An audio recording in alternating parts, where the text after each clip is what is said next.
Hello everybody, this is John Mark Johnson Jr. again. I'm the host of both the Reformed GGA and the Relationship and Truth YouTube channels. And I'm here today to respond to Carl from InrangeTV.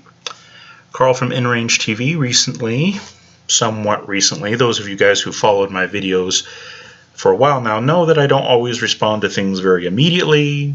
Sometimes it takes a few days, sometimes a few weeks, sometimes a few months. So not super recently, but relatively recently, Carl put out a video on the subject of personal protection equipment in 2020. And his YouTube channel is what would be considered a gun tube channel. And so he mentioned some things that you might expect from that. He mentioned having a concealed carry suitable handgun. He also mentioned having a medical kit of some kind with you as a precaution. But he spent the bulk of the video on the topic of face masks. And in and of itself, that's not really surprising for 2020 and all those kinds of things.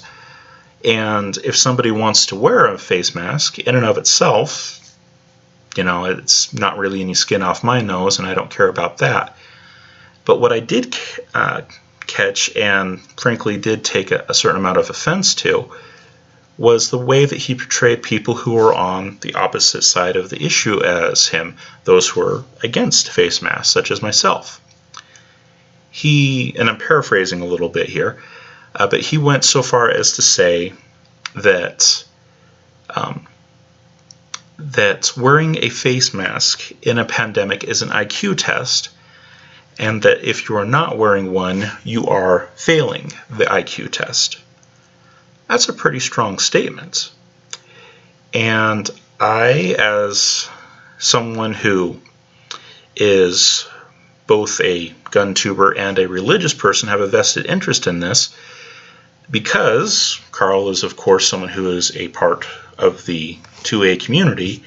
And as a religious person, I actually have a religious objection to wearing face masks. And people might ask, well, what is your religion? If they're not familiar with Relationship and Truth and Reformed GGA, they might ask, what is your religion? And the short response is biblical Christianity. And they're like, Bible talks about face masks? What on earth are you talking about? Well, yes, it actually does. Now, to be a little bit more specific, a lot of people know this already, but just because someone calls themselves a Christian, or even because someone calls themselves a biblical Christian, these days sadly does not mean a whole lot. You could still have a pretty wide range of beliefs within there. To be a little bit more specific, and a bit more usefully specific, I am a historically American theonomic Reformed Christian, which is a whole lot to say, so we're going to use the acronym HATRC for the rest of the video. Spell it out: historically American theonomic Reformed Christian. HATRC. HATRC. Okay. That is what I am specifically, and what that basically means is that our whole system of law, the way that we understand what is appropriate and what is right and what we are to do and not do, all those kinds of things is based on biblical law, based on God's law. That's the whole theonomic part of it. So when we say historically American theonomic Reformed Christians, Reformed talks about a particular element of soteriology and certain creeds and confessions and those kinds of things. Theonomic talks about how we view law. Theo, meaning God; nomic, meaning law. Our law is based on what God commands, and that supersedes everything else. It was interesting in Carl's video, he mentioned, the Supreme Court being the supreme law of the land. And as a HATRC, that is something that I just absolutely am, on the one hand, rather irritated by, but at the other hand, I just laugh at it, because this is the same prestigious institution that gave us the so noble Dred Scott decision, that basically upheld the legitimacy of racial slavery. That is not an institution that I'm going to be taking my moral cues from. Thank you very much. Their morality has been found wanting on more than one occasion. Dred Scott is one example. Roe versus Wade is another example. The Obergefell decision is another example, and the list goes on. They are not exactly a great indication of morality, and certainly not from a biblical perspective at all. And so us hatarchs, those of us who are theonomic and Reformed American Christians, historically so, I'm not overly impressed by that, especially given where the Supreme Court and the other courts of the land started. The Supreme Court and other courts of the land actually started under the premise that biblical case law, because the Bible does contain case law in what is called the Torah, the first 5 books of the Bible, so things like Genesis, Exodus, Leviticus, Numbers, Deuteronomy, those would be considered the Torah proper. And then there's a general sense of Torah in which it just talks about all the decrees and commands of God throughout Holy Scripture. But the Torah actually provides case law. It provides examples. If this is the case and this is done, here's how things are applied in specific cases. Case law example. And early on in America, biblical case law was actually admissible in the courts. And you had Supreme Court justices referencing the Bible in their decisions. And you had judges of the lower courts referencing the Bible as admissible in legal argumentation. That's where America started. America had a very strong Judeo-Christian history to it, as most of the Western world did. This isn't to say that the ideas that they came up with were completely unique. There are other cultures out there that wound up coming to a lot of the same conclusions that you find in cultures that have been influenced by Judeo-Christianity in some way, shape, or form. But the simple fact of the matter is that historically, the reason why most Western cultures have a lot of the beliefs that they do, at least historically speaking, is because of a Judeo-Christian influence. And that was the basis of law in the country. And it's present everywhere in American law, at least historically, that has been greatly eroded in recent years.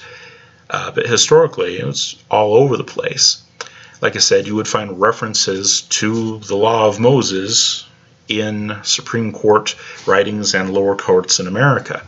You would find references of these kinds throughout. You even find this kind of material in our core documentation in the nation. The Bill of Rights, for example, and it originally contained the right to not incriminate yourself. The whole pleading the fifth thing.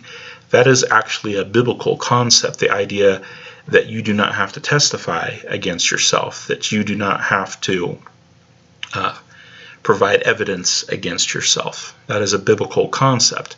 If someone is accusing you, it's their job to provide evidence, not yours. The basic assumption of innocent until proven guilty, there are other cultures that have that concept. But the way that it came into the Western world and into America specifically was through the Judeo-Christian influence, which set out standards for justice and also that basic assumption of innocence, that you couldn't even accuse someone until you had a sufficient standard of testimony was achieved. And even then, even if the sufficient standard of testimony is achieved, that in and of itself doesn't prove anything. There still has to be an investigation. There was a de facto assumption of innocence until you could actually provide sufficient evidence to the contrary. And it had to be reasonable evidence that could be, the case had to be proven beyond a reasonable doubt. Biblically speaking, when we still use that kind of terminology even today, that something must be proven beyond a reasonable doubt. The Bible, of course, doesn't put it in quite that language, but the way that they operate and what their procedures were in fact under those kinds of guidelines, and that's where this comes in. Of course, there's a long history there, and there's a whole lot of other factors that come in, and we can look at the writings of John Locke and all those kinds of things. But if you trace it all down eventually, where you get it all from is the Judeo-Christian influence that the Western world experienced. Like I said, it's not saying that everything that the West believes that comes from the Judeo-Christian influence is necessarily unique, because there's cultures in the East that have concepts of innocent until proven guilty and things like that. But the way that it came here is through that influence. That's the historical reality of it. And that idea that law is supposed to influence everything in life is more that not just law, but God's law is supposed to influence everything in life, was very much so a Haddock idea, and it was a major component of the belief system of those who founded this nation. It certainly wasn't everyone, but at the time that this nation was founded, it was a significant portion of the population and a significant portion of the founding fathers. There were some 200 or so founding fathers. If you take a look at our core documents, the Declaration of Independence, the Articles of Confederation, the U.S. Constitution, and the Bill of Rights, you take the people who are involved in forming all of those documents and put them together, it's about 200 people. And the most consistent religious worldview among all of them, and also the most consistent view of law among all of them, was a Judeo-Christian worldview, and specifically it was a Haddock worldview, a Theonomic Reformed worldview. And while it's not very popular today, it is the reality of where this nation came from, and frankly, I am a part of that group. And when I look at what is going on in the nation today and how people are even making their arguments today, the one thing that I keep thinking of is that this is so far off of what this nation was founded on, and ultimately it's so far off of what God intended for mankind as far as his prescriptive law is concerned. This is not what God tells us to do. This is not how God tells us to interact with each other. So when it comes to the issue of face masks, during this pandemic, one of the things that I as a Haddock would be concerned about is the issue of significance.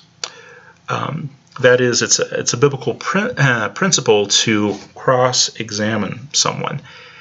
You find it even in the Proverbs. There's a proverb that talks about how he who states his case first seems right until someone comes and examines him. And you find this repeated theme throughout the Bible that a single point of view by itself, left uncontested, at best produces imbalance. At worst, it leads you into horrible, horrible error and into making horrible, horrible kinds of decisions. And so when it comes to this issue of face masks, I would ask the same kind of thing that I would ask in other situations. If you know anything about the Judeo-Christian worldview as a whole, you know that there have been a lot of debates and a lot of back and forth, and a lot of great doctrines of the faith came from those debates and those back and forth and those cross-examinations. And for us, cross-examination is not just disagreeing with someone, but it is actually analyzing the specific claims that they make and addressing those specific claims. A lot of people think that they've had a meaningful debate if one side argued for something and the other side argued for something else. Well, you got a lot of people arguing, but in the classical historical sense of the Judeo-Christian worldview, that's not a meaningful debate. Two talking heads is just really annoying. What you need to have in order to get anything meaningful out of it is interaction. You actually have to interact with what the other person is saying, and you have to address their specific concerns. If you don't do that, you're not actually debating or arguing in anything remotely meaningful. But sadly, that's the way that a lot of our world has gone. We're a soundbite culture where, we put out these little snippets of things that sound good and whatnot, but a lot of times don't necessarily have a whole lot of substance to it. And unless you actually get specific cross-examination where people actually take someone's position and analyze that position in detail and ask them the probing questions about that position in detail, you're not really going to know whether it's valid or not, because each side is basically standing on its own without any significant interaction. Pick your favorites. Now, it's in cross-examination. It's in specific analysis of the other side's point of view, and that kind of interactive debate that you really get meaningful dialogue. And meaningful dialogue in the modern world, and especially in America, is pretty much on the extinction list. It's pretty much gone, sadly. But nonetheless, we're going to try to do it with some of Carl's arguments. Now, I'm not going to be playing Carl's video, and the reason why I'm doing that is I am Christian, I am a part of the 2A community, and YouTube doesn't tend to like either one of those camps very well. And there's a chance that if I'm playing someone else's video, especially from as big a channel as his is, the issues of fair use and stuff like that might come up, and we are just going to avoid all of that. And if I remember, I will put a link to his video down in the description box. I may have already said this, but I'm just making it clear for anyone who may not have caught it the first time. I'll link to it if I remember, but I'm not going to be playing it here just for the sake of certain legalities and YouTube policies and things like that. But in his video, he, his basic argument for wearing a face mask is that this is a pandemic, that this is a significant thing, and he even went so far as to compare it to the Spanish flu pandemic that occurred from 1918 to 1920. And he talked about face mask policies that were implemented then and all these kinds of things, and saying this is like that, and the reason why we're experiencing second wave is because of those kinds of things, and people not wearing face masks and all those kinds of things. This is a real big significant issue that is in some way comparable with what was going on with the Spanish flu, with the 1918 pandemic, and that is part of the justification for taking this additional measure of wearing a face mask. And my immediate reaction to that, as a Hatterk, as someone who believes in the Judeo-Christian principle of cross-examination, is to first ask, is it really that bad?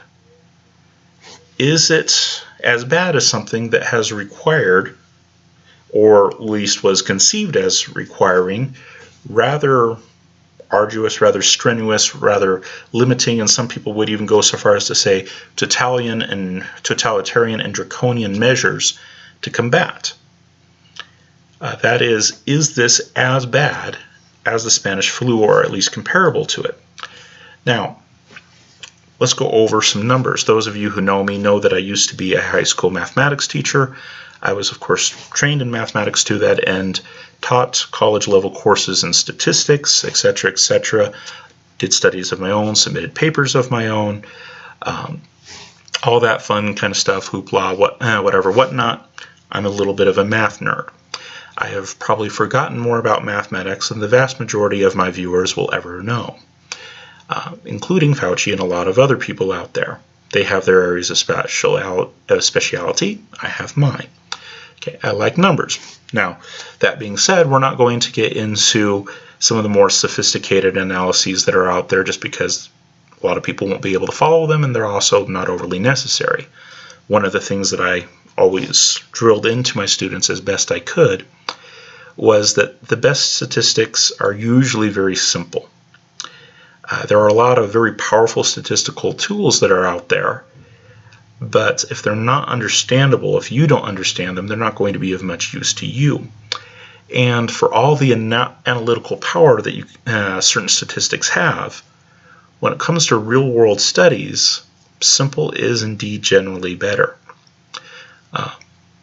It won't always give you some of the specific answers that you want, but it will give you the general big picture that you actually need.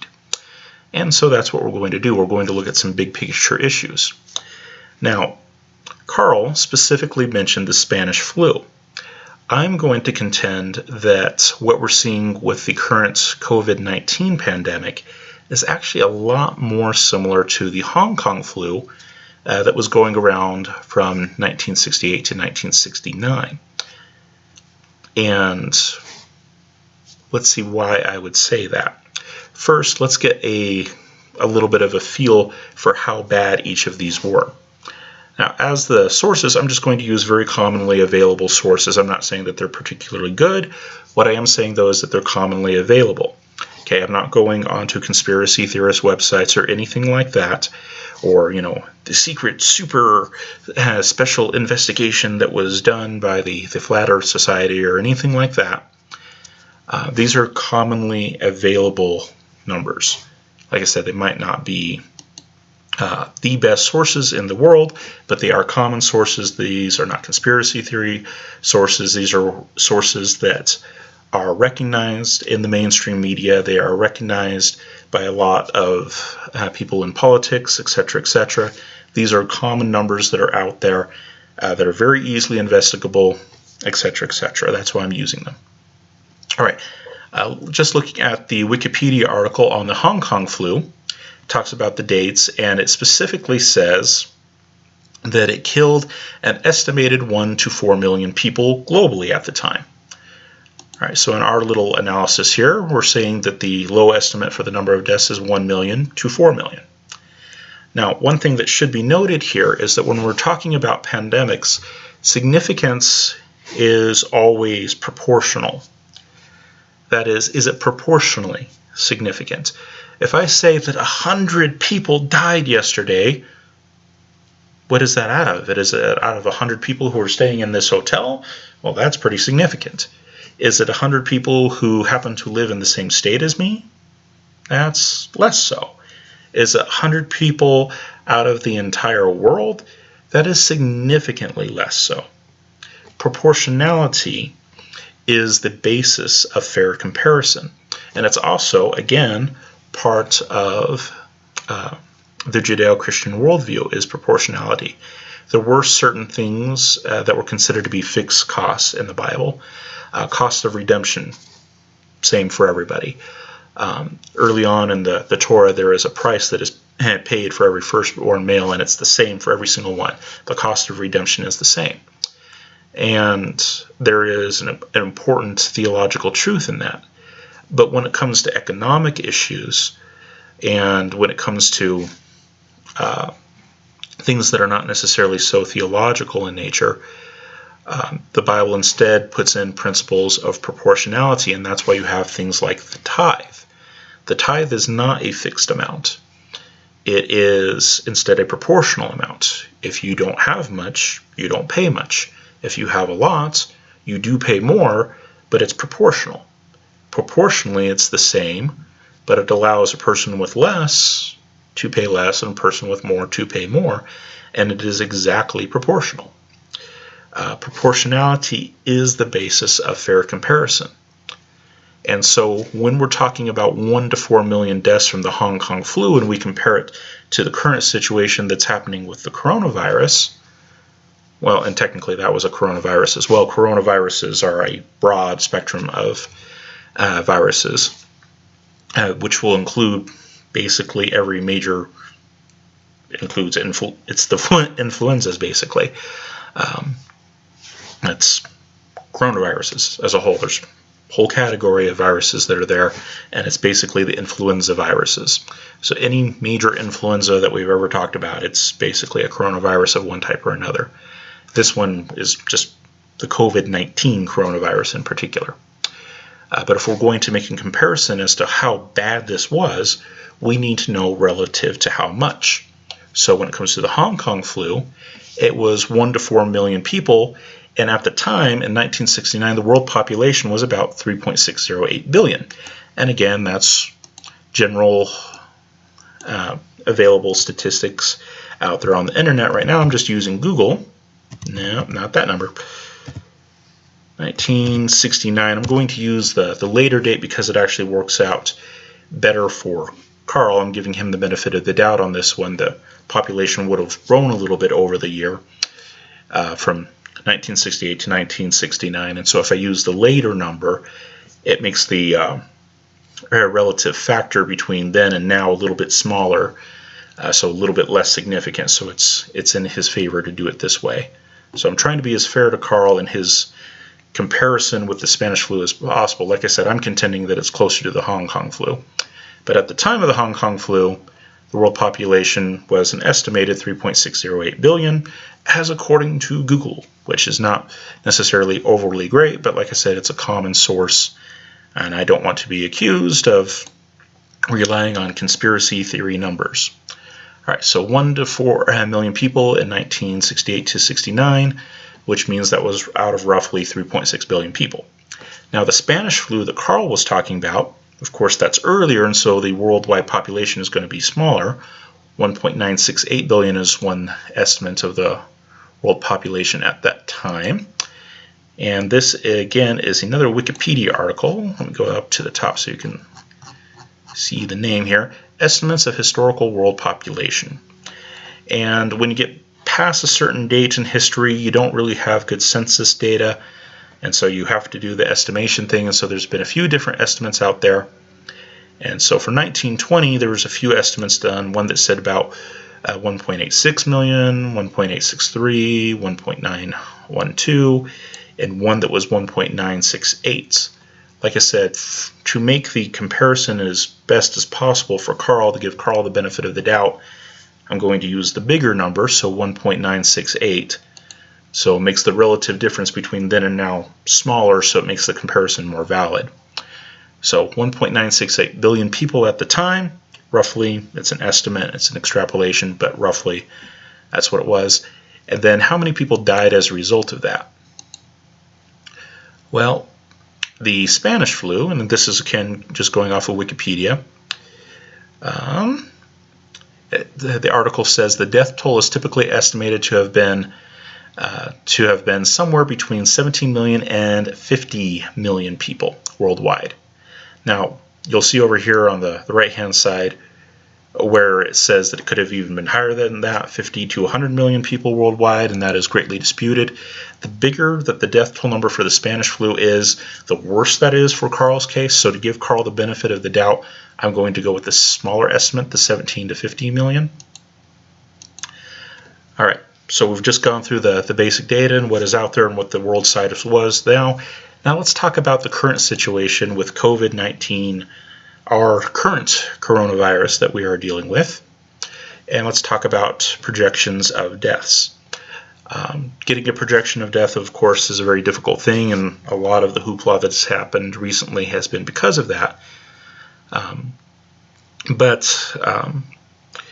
One such way to estimate the number of deaths, and this is going to be a lowball estimate, is to take how many deaths per month we've had on average since this thing started and extrapolate it over a couple of years. Most pandemics last, somewhere between 2 and 4 years, and so that'll be our margins, 2 years on one side, 4 years on the other. So our low estimate will take our average number of deaths since this thing started and extrapolate it over 2 years, 24 months.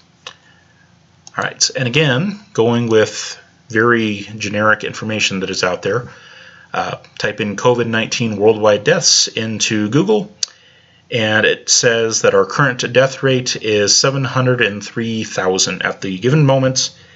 And by the way, the date today is August 5th, 2020. Of course, these numbers can change, but as of right now, 703,000. And then, of course, going back to when all of this started, a lot of the reports out there, there's mixed information, but a lot of the reports are saying that the earliest cases were reported back in November of last year. And so in terms of full months, that would be basically 8 full months. December, January, February, March, April, May, June, July, and we haven't gotten through August yet. We're at the beginning of August, so at least 8 full months. Now this is supposed to be a low ball estimate, so that'll do for a low ball estimate. So let's go ahead and do that. So 703,000 deaths so far, divided by 8 months, times 24 months, and then so that we can have it measured in millions like the others are, we'll go ahead and divide by 1,000,000.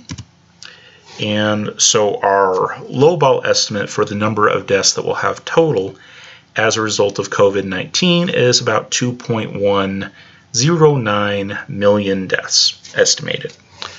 I think we could all agree that that is a lowball estimate. It's probably going to be higher than that because we can even see on the graph that Google provides that most of the deaths didn't really start occurring until March.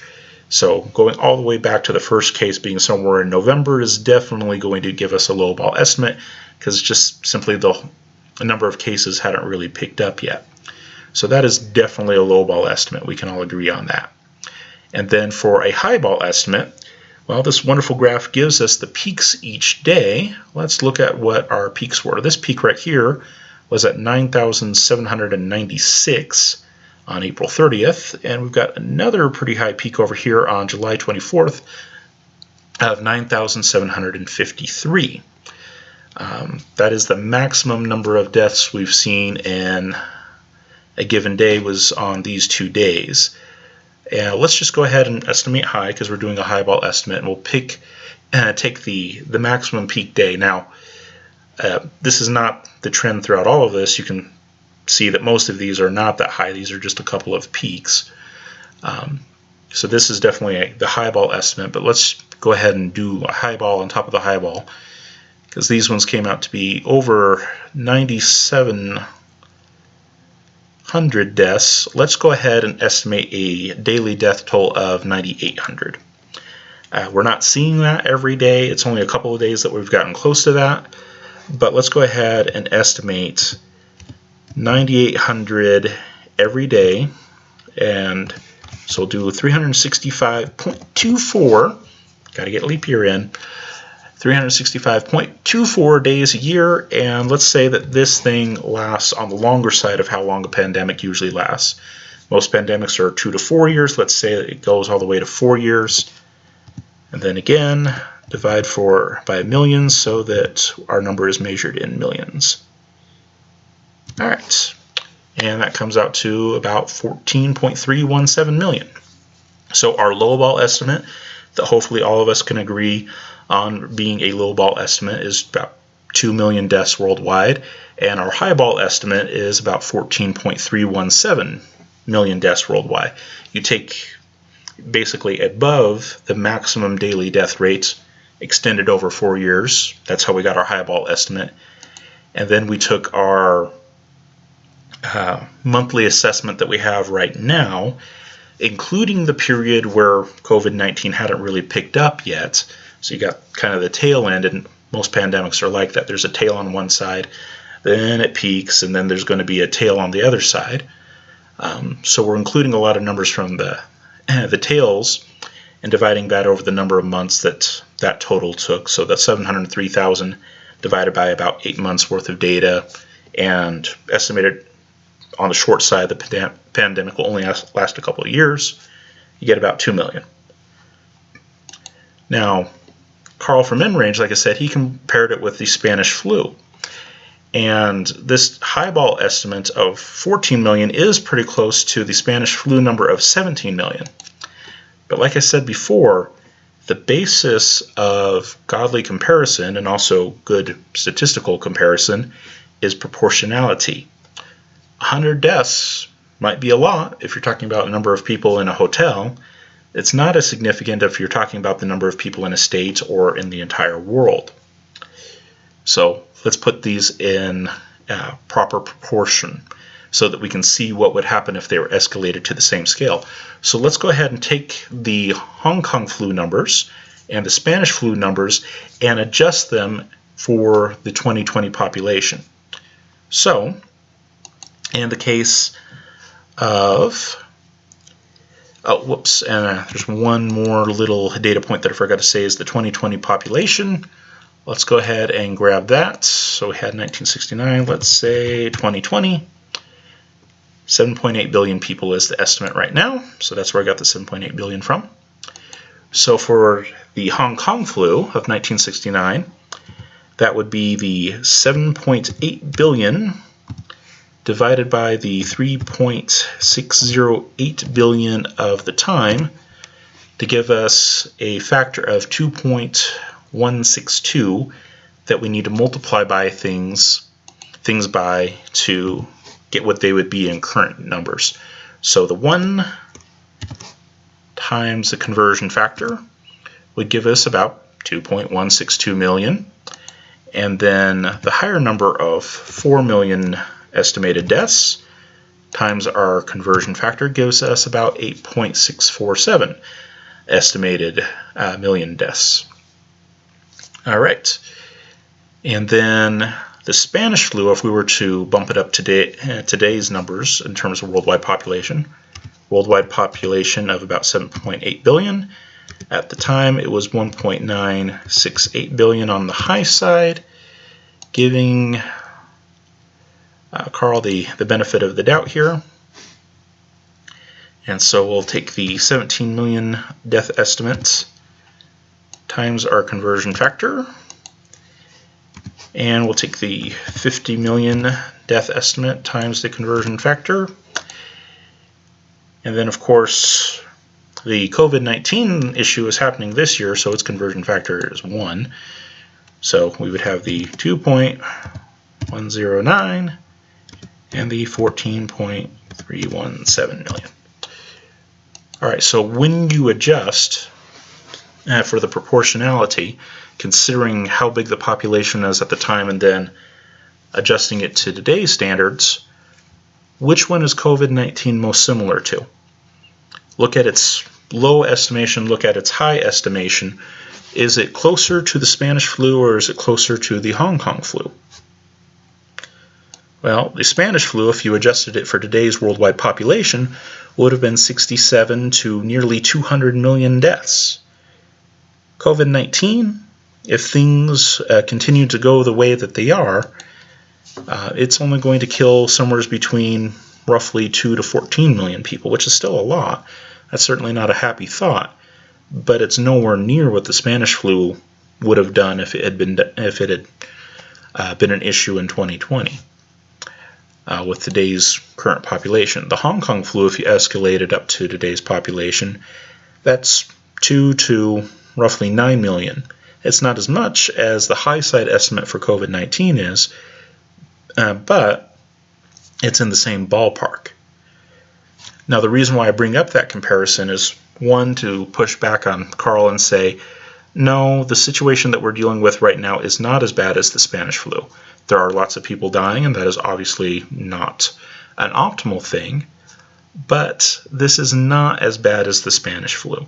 This is much more similar. It's a little bit worse, but much more similar to the Hong Kong flu of 1968 to 1969. And in pushing back, doing the cross-examination thing that us hatters like to do, I would point out that in 1968 to 1969, there wasn't a major push for masks. There were in certain locations, America not being one of the major ones, at least not as a whole. There wasn't a major push for masks in America in 1968 to 1969. There was not a major push for lockdowns or any of the kinds of things that we've seen going on, and social distancing in all the supermarkets and things like that. No, none of that happened.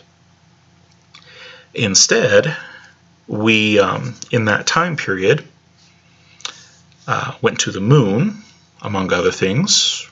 Most of our sporting events and whatnot still happened. And to boot, we had Woodstock. Yes, the proportional death toll was not all that dissimilar from what we're seeing now, but we didn't shut down the nation, at least not as a whole, for it. We didn't shut down most of our events for it. We didn't cancel our space programs. And on top of that, we had concerts, really, really big ones. And that involved a lot of people and a lot of touching. Okay. The way that we're responding to this now is definitely not how we responded to these things in the past. Okay, there is definitely a very significant change in that. And so, pushing back on Carl, he's saying this is a really bad situation and therefore we need to react to it some way, and masks are one of the ways that we react to it. Well, from what we're actually seeing from the current numbers and comparing them with stuff that's happened in the past, Hong Kong flu, we basically didn't do anything about it for the most part. And nobody thought that was weird, and there weren't a whole lot of people, making, PSAs for people about how they should all wear masks and how they're failing the IQ test if they're not wearing a mask right now. That didn't happen in 1968 to 1969. Part of it was because it was kind of pre-internet age. Well, definitely pre-internet age. But the other part of it was just simply because it wasn't that big of a deal. And the mainstream media and culture, so on and so forth, weren't telling anyone that it was that big of a deal. So my first question for Carl is it that big of a deal? And the answer is no, it's not that big of a deal. And even when we look at the current numbers of deaths per week, which the CDC has been kind enough to provide, and that's what this is right here, CDC, Centers for Disease Control and Prevention, the daily updates of totals by week in states, provisional death counts for coronavirus disease 2019, COVID-19. And it gives the provisional death counts by week, and the week ending date on the left. The bold number is the COVID-19 deaths, and then the number on the right is total deaths, and this is in the United States. And that comparison between COVID deaths and total deaths is definitely worth looking at. A lot of people have looked at this and other similar statistics about case testing and spikes in cases being reported and all those kinds of things, and say, okay, it was going down for a little while, but now it looks like it's going back up and all that. And my question here is whether or not the presence of COVID-19 in the death totals is actually significant. That is, people die every year. And from a Haddock position, that's what's supposed to happen. We are all sinners, and the wages of sin is death, and we're all going to die. That is the natural course of this mortal life. We are all going to die. It's normal. And in fact, you can put a number on that normality. How many people are going to die in a given week is a totally valid question to ask right now. It's not an overly happy question, but it is a normal thing. People normally die. It's the natural order of things, and you can put a number on it. Now, I don't have data from the last couple of years, but again, the CDC did put out death toll data for 2017. That's what we're looking at right here. So this is death mortality for 2017. That's what it says right here. That's final data for 2017. And it usually takes a year or two or three for the CDC to finalize all of their numbers, because it takes a while both to analyze it and also for the data to be reported. So the numbers are usually not final until quite a ways down the road. And what they found is that in 2017, there were basically about 2.8 million people that died in the United States. So let's go ahead and see if I can get it to bring up here. There we go. Let's go ahead and see what that would be on a weekly basis. So we'll just do, we'll try to be fairly precise about the number here.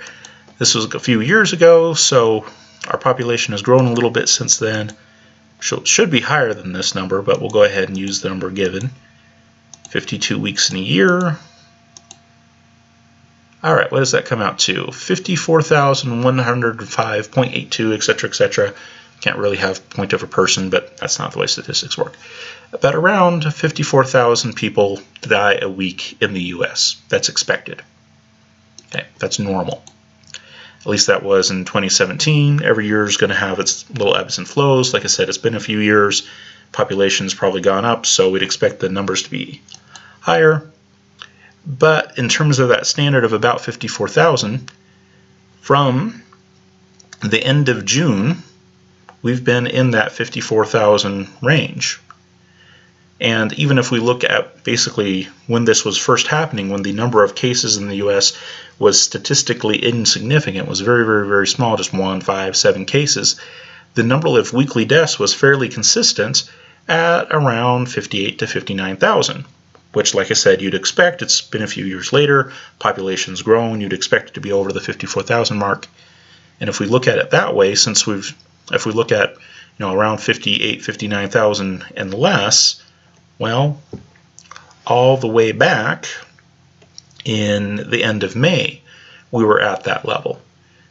What does that mean? That means that the COVID-19 deaths that we're seeing right now do not push the normal level of death beyond the normal level. That is, the people who are dying of COVID-19 right now, either from the end of May to the end of June up until present, are people who probably would have died this year anyways. And I'm not trying to sound morbid or mean in saying that, but statistically, that's what we're looking at. The overall death numbers are basically comparable with what we had before COVID-19 really picked up in the United States, meaning that the people who are dying of it now are people who would have normally died anyways. People who have weak immune systems, people who wound up being hospitalized for various other issues and would have contracted something in the hospital. That happens.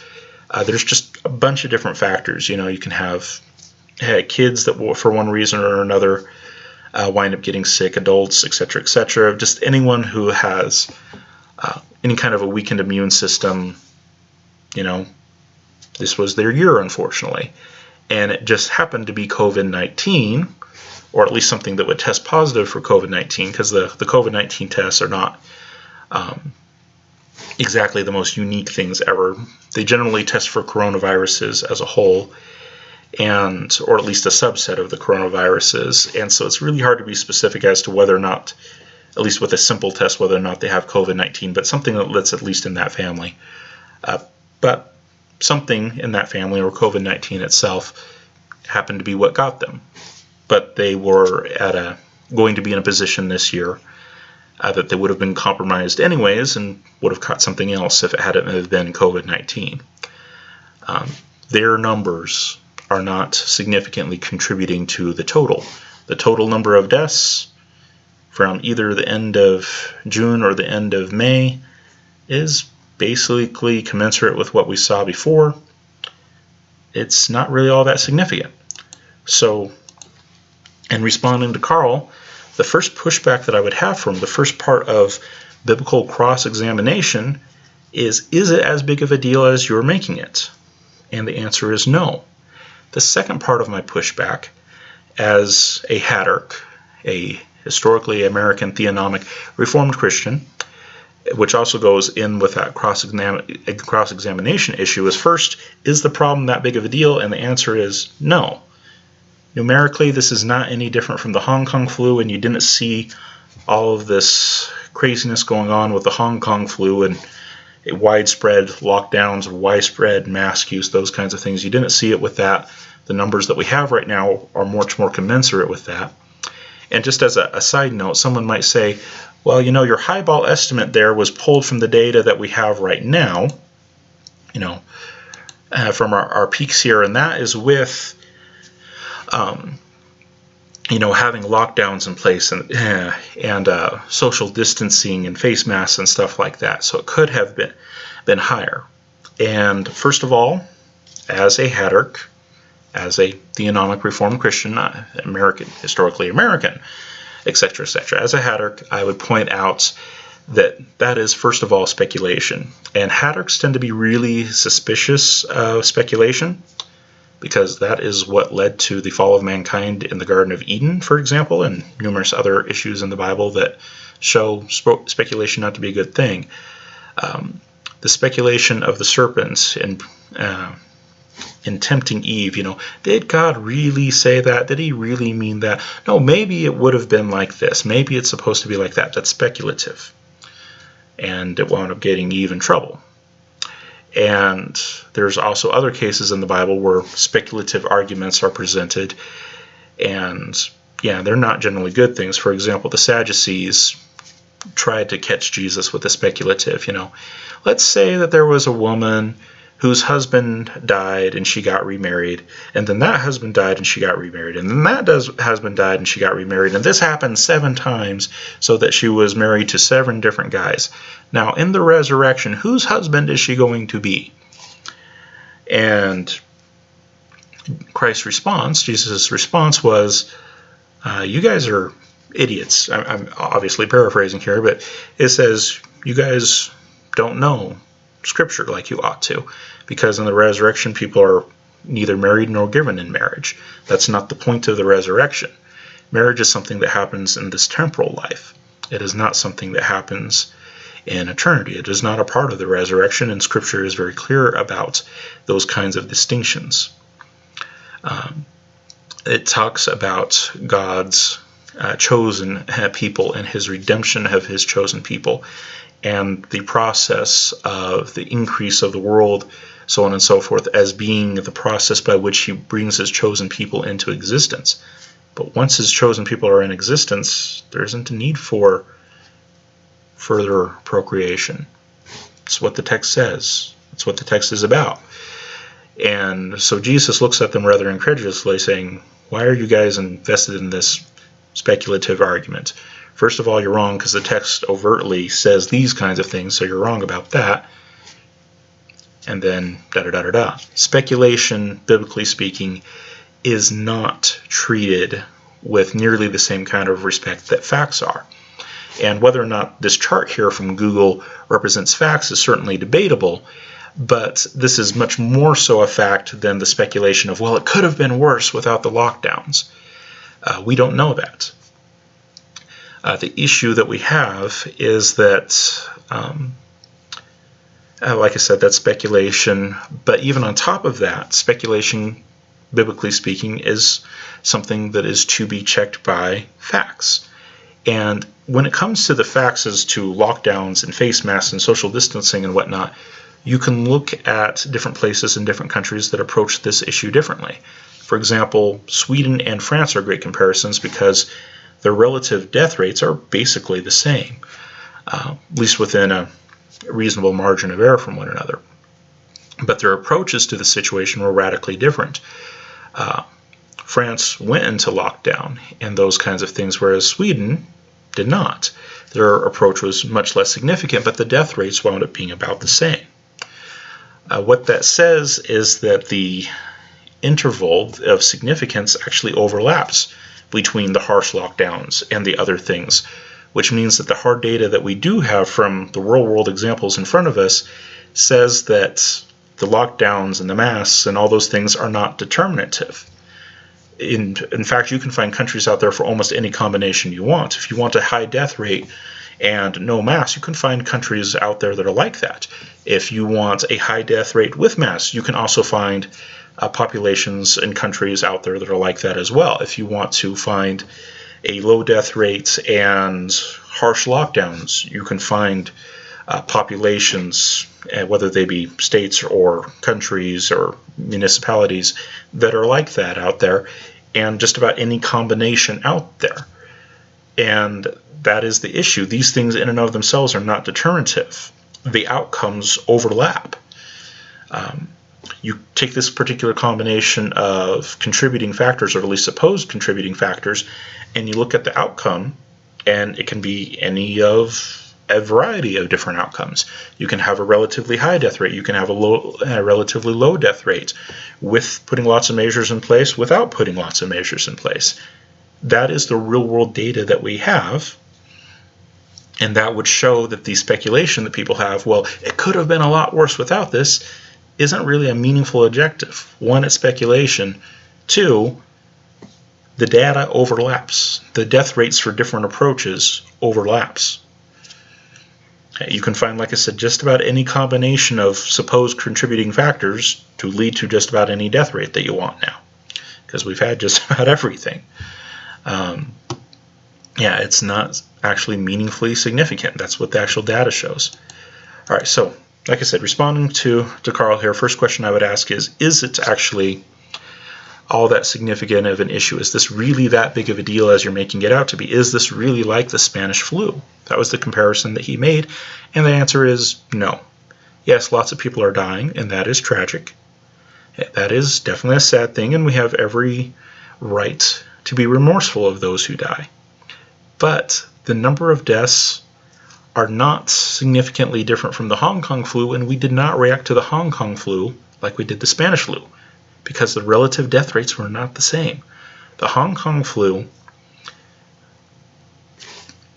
was basically nothing. Like I said, by and large, we didn't shut down the nation for it. We didn't implement a lot of draconian measures and lockdowns and face masks and those kinds of things. We even went to the moon. We held Woodstock. Life was basically went on as normal. There were pockets here and there of things that happened, but by and large, it wasn't a big deal. Spanish flu, on the other hand, it shut a lot of things down, and it was really hard on a lot of people because it actually was that bad.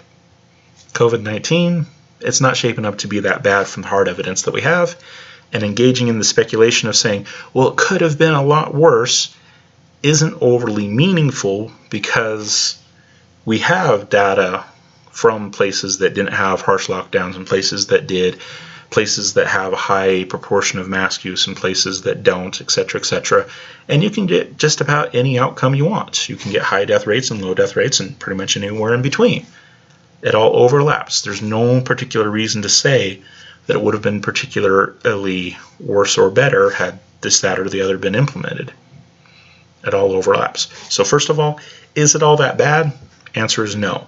And then the second thing that I would like to point out to Carl is, or the second question that I would have for Carl, is whether or not his proposed solution, the face mask, is indeed actually all that effective. Like I've mentioned, we have data from places that have had all kinds of responses, and their outcomes in terms of number of deaths overlap. You can get just about any death rate you want from any combination of initial factors. And that, in and of itself, would seem to indicate that, no, face masks are not determinative. But even more than that is that we actually have scientific evidence from common sources. I'm not going into conspiracy theories or anything like this. This is commonly available data from very common sources like the CDC, like Google, all these kinds of things that indicate that face masks are actually not particularly good measures to take in protecting oneself from these kinds of diseases. Now, Carl, in his video, he showed some pictures of, differences between people coughing with and without a mask. And, with a mask, there's obviously not as much debris coming out of a person's face. So, hey, this is better. And he also showed a picture of a couple of petri dishes, one that was spritzed with a bacterial solution, just plain, and then another one in which a cloth mask had been put in the way. And you look at the two petri dishes, one has a ton of bacterial colonies on it, and the other one has just a very few. And look, face masks are so effective at stopping the spread of these moisture particles that come from your respiratory system that can contain the virus. Look at how effective they are at stopping these things. Well, as someone who has taught statistics for a very long time, I'm absolutely appalled at that kind of methodology. And that is, to put it in a comparison that Carl might understand, it's like a gun manufacturer saying, okay, we've got this gun that we've designed from scratch, and we've got 5 prototypes, and they all work really well on our range with our ammunition and our guys. And therefore, that's the way it's going to work across the world, and anyone who says otherwise is a complete idiot. Doesn't always work out that way when it comes to guns. A lot of times, you'll have prototypes that work pretty well under what you might call fairly controlled conditions, at the manufacturer's range. And it's the prototypes, the guns that have been specially fitted together, not under general manufacturing conditions where the tolerances can be very loose sometimes, but very specially fitted together by very skilled people. And you'll have, the nicety of being able to use your own special ammo that you tuned it for, and under your range conditions, you want nice clean indoor range with a good circulation system going through, and just not any wind, mud, or anything else going on, just really nice, clean, pristine conditions. To assume that that is somehow going to apply to a real-world scenario of, say, a soldier out on the battlefield, and assume that the gun that is reliable, in the nice, neat, pristine conditions is going to work on the battlefield, is pretty much the height of hubris at this point, given what we know about guns and all the things that can go wrong with them. When you take a gun out of those pristine conditions and you put, say, a different kind of ammunition in there, we should all be having flashbacks of the M16 at this point. If you take them and instead of a nice, clean indoor range, you throw them in the mud, we should maybe be thinking about the AK-47 at this point. If you do out of the ordinary things, or at least out of the ordinary compared to the conditions that they were originally tested under, things change. The real world is typically a very dynamic place, and the number of factors that can contribute to a gun's success or lack of success become manifold at that point. And even the issue of being actually on a full production line and being subject to mass-produced kinds of tolerances and those kinds of things can also cause issues. Well, it's the same kind of thing when we're talking about the world of statistics and medicine. Like I said, there are studies that have been done out there on this, and there are basically two kinds of studies that are out there, and they have very different results. One is the mechanistic study of saying, what does say a cloth mask, because that's what's in question here, what does a cloth mask do when we spray a bacterial solution on it, when we put it over someone who's about to sneeze, and take a look at the result with high-speed photography. Mechanistic studies look at what the item itself can or cannot do, given a limited number of factors. And then there are real-world collections of real-world data from real-world people. And they will say, okay, here is an environment in which we actually want to test this. This is what the item is capable of. Here's the real-world test. How does it actually work? And the mechanistic study, okay, here's the nice, neat conditions in the lab where we sprayed the Petri dishes, one with a mask, one without. Here's the nice conditions where we got a really nice background and had someone sneeze, and had them with a mask and without a mask. Okay, here's how it looks all nice, neat, and pretty. Those are the mechanistic studies. And then real-world studies are, okay, here's a population that is either routinely exposed to disease, like healthcare workers. I'm going to actually link to a couple of studies. One involved healthcare workers, and then there's also general population studies as well. Okay, but here is a population that is at risk, either general risk with the general population or at an increased risk because of being in the health professions and therefore exposed to more diseases than normal. What happens when we actually implement these measures with real people in the real world? Mechanistically, doesn't look like it allows as much through, both in terms of sneezing, spritzing, and trying to put aerosols through it and looking at all the aerosols that it stops. It's great. How does that actually transfer over into the real world?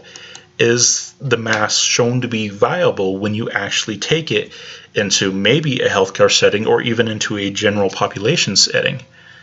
And the data, up until quite recently, seemed to say that at best uses of masks was inconclusive. In cloth masks, there was actually data out there that suggested that it was even worse for you than wearing, say, other kinds of masks. We'll get into the specifics here.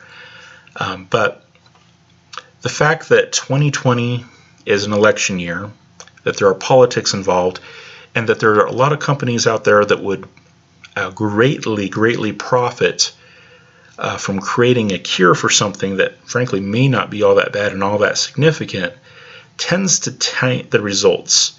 Politics and money tend to corrupt science. And so frankly, when it comes to surveys as to what should or should not be done, and studies that are put out during an election year and things like that, I don't tend to trust them very much. And again, that goes back to me being a hatterk. When there are corruptive influences involved, we don't tend to trust the result. That actually makes it into the Bible. The Bible talks about the corruption of bribes and things like that. And of course, the modern day equivalent would be, making the cure for the rest of the world and being able to charge them for it, and for the power that can come from being able to implement totalitarian policies and the like. Power and money tend to corrupt, and that is a biblical principle. All mankind have a sinful nature, and left unchecked, it tends to do pretty evil things when given the opportunity. So studies that happen to be done in the moment of opportunity, for what would be some people's moment of opportunity, I don't tend to trust very much. But let's take a look at the study that is found on the CDC website. And a lot of scientific studies do not have great titles, just to be honest. This one is non-pharmaceutical measures for pandemic influenza in non-healthcare settings, so general population settings, personal protective environmental measures. That's the most boring title on the face of the planet. And this was published in May of 2020. I will put links to all these things, at least if I remember, down in the comment box so that you guys can look at it. But this is not from anything all that, this is not from a super conspiracy website or anything like this. This is the CDC, commonly available information. And it was published in May 2020, but publishing takes a little while, and so the data that is actually used here, they describe, we're going to be talking specifically about face masks, and they say that their data is actually a survey. What they're doing is a survey of data that was compiled from many years, and the compilation period was from 1946, the year, to July 27th, 2018. And then, of course, there's their process of compiling the data and studying the data and then publishing the data that winds up leading us into 2020. These things take a while. But our data range that we're pulling all this from is from 1946 to 2018. And what this study basically said is this. We'll go ahead and we'll read the abstract here, and then we'll scroll down and take a look at face masks in particular. But the abstract of this article says there were 3 influenza pandemics in the 20th century, and there has been 1 so far in the 21st century. Local, national, and international health authorities regularly update their plans for mitigating the next influenza pandemic in light of the latest available evidence on the effectiveness of various control measures in reducing transmission. Here we review the evidence based on the effectiveness of non-pharmaceutical personal protective measures and environmental hygiene measures in non-healthcare settings and discuss their potential inclusion in pandemic plans. Although mechanistic studies support the potential effect of hand hygiene or face masks, evidence from 14 randomized controlled trials of these measures did not support a substantial effect on transmission of laboratory-confirmed influenza. We similarly found limited evidence on the effectiveness of improved hygiene and environmental cleaning. We identified several major knowledge gaps requiring further research, most fundamentally an improved characterization of the modes of person-to-person transmission. What does all that mean? What it means is that these are a bunch of people who know that pandemic preparedness is an issue that a lot of people are going to be concerned about, a lot of nations are going to be concerned about. And nations are going to have plans in place. Their health organizations, and even down to the local level of hospitals, individual hospitals are going to have particular plans that are in place for particular things that happen. It's something that can affect all of us. And so the question is, what does work and what doesn't work? In this particular survey, they were looking at a body of evidence. What they say here is 14 randomized controlled trials, 14 different studies that have all been put together in this survey. And looking at all of them saying, okay, out of all of this data, ranging from 1946 all the way up to, July of 2018, what does all of this tell us about all of these potential things that we could put in place on maybe a national level or a state level or even at the local level? What does all this tell us? And they admit freely that mechanistic studies support the potential effect of these kinds of things like hand hygiene and face masks. Like I said, mechanistic studies are those studies that in a fairly controlled environment without a whole lot of mitigating factors, they say, what is this thing capable of doing in and of itself? Okay, like a face mask, if we try to put an aerosolized substance through it, how well will it go through? Turns out not overly well. Okay, that's the mechanistic study. This mechanism works in preventing a substantial amount of flow. But the question is, does that produce the real-world effect that you want it to? Well, the only way you can do that is if you actually have a real-world kind of trial, real-world kind of study to base it off of. And so that's what these guys did. And the conclusion that they came to was, no, there is no significant evidence for saying that these kinds of things actually have the effect that you would want them to have. And we'll go down to the part of face masks here in particular. Let's see here.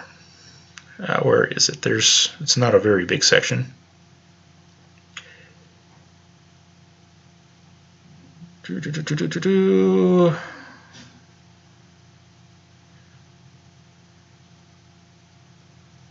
All right, well, we'll just start from the beginning here. Forgot exactly where I was, but beginning is always a good place to say. So they say in their study, in our systematic review, we have viewed 10 RCTs that reported estimates of the effectiveness of face masks in reducing laboratory-confirmed influenza virus infections in the community, general population, from literature published during 1946 to July 27th, 2018.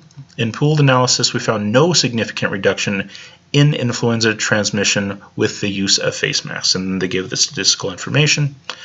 And then they go on and they describe the particular studies and some of the particular outcomes and issues that can affect the studies, which is typical in a statistical analysis. And they describe some of the particular face masks that could have been used and why they didn't use them, etc., etc. All right. I'll let you guys read the rest of it for yourself, but the basic results I already read. Face masks don't really make much of a difference. That's what the actual statistical, scientific, real-world evidence indicated up until recently. And then everybody's tune suddenly changed. I don't know what happens between 2018 and 2020. Well, we do. Politics and money is what happened.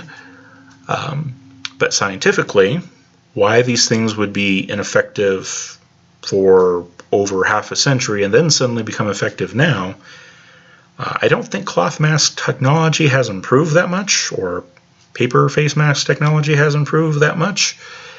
No, I don't think that's the case. The evidence that we have from a very large span of time up until this point has indicated no, this is not something that we can rely on in any significant way to do what you want it to do. And they go on and they talk about some of the issues here. For example, they say in their last sentence here, thus education on the proper use and disposal of used face masks, including hand hygiene, is also needed.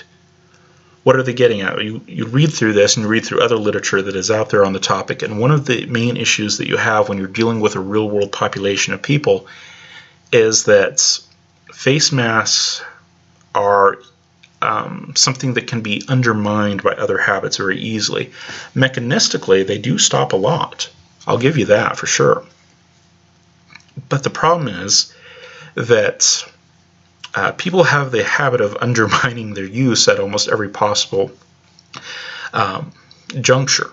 People will contaminate themselves quite naturally. And even in the video that Carl put out, he was talking about the fact that he had made a previous video with someone that he could not practically social distance from, so they both wore masks.